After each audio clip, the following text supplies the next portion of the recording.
Bonjour à tous, aujourd'hui je vais vous montrer comment réaliser une bonne blanquette de veau, un classique de la cuisine française. Si vous suivez ces étapes simples, vous n'aurez aucune difficulté et vous blufferez vos convives. Vous avez besoin tout d'abord de la viande de veau. Bien sûr, privilégiez de la bonne viande de qualité et élevée avec respect. Mieux vaut en manger moins, mais de la bonne.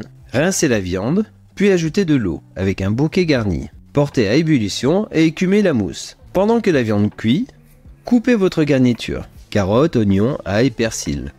Vous pouvez mettre aussi des champignons de Paris. Dans la vidéo, je n'en ai pas mis, car je les ai oubliés. Mais c'était très bon quand même. Coupez les carottes en grosses rondelles et les oignons en gros cubes. Les champignons, il aurait fallu les couper en grosses demi-tranches. Cela fait 30 minutes que la viande cuit. Je la débarrasse pour clarifier le bouillon. Et pour cela, battez quelques blancs d'œufs. Vous n'avez pas besoin de les rendre trop durs. Un peu mousseux suffit. Éteignez le feu et versez les blancs dans le bouillon, puis mélangez. Attendez 5 minutes, que tout se repose dans le fond et en surface de la casserole. Enlevez délicatement les blancs avec une écumoire. Vous voyez, tout est regroupé, mais cela reste tout de même fragile. Il faut délicatement récupérer le bouillon avec une louche. Jetez le reste et lavez la casserole. Puis remettez le consommé avec la viande et les légumes. Ajoutez un peu d'eau si nécessaire. Vous avez presque fait le plus dur. Si vous ne voulez pas clarifier le bouillon, vous pouvez faire cuire la viande 5 minutes, vider et jeter le liquide qui a les impuretés et la mousse. Rincez la viande à l'eau froide et remettez de l'eau claire à hauteur. On perd un peu de goût, mais cela marche très bien et on gagne du temps. Voici la deuxième étape. Il faut cuire la viande et les légumes avec ce bouillon, sans oublier le vin blanc et l'ail haché. Faites cuire 15 à 20 minutes pour enlever l'acidité du vin.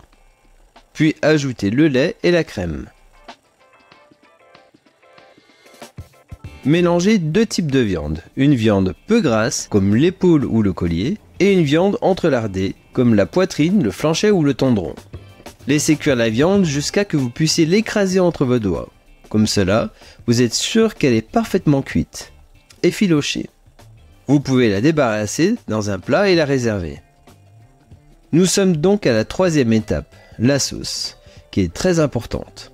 Vous avez ce liquide qui n'est pas assez lié.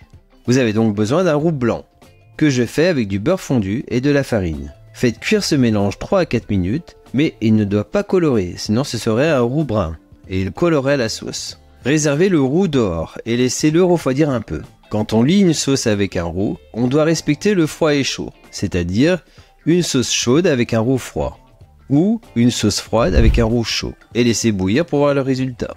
Je laisse la sauce bouillir et en même temps, je la mixe avec un mixeur plongeant, tout en ajoutant du roux, jusqu'à obtenir ce résultat-là, onctueux et un peu mousseux. Vérifiez et ajustez l'assaisonnement si besoin.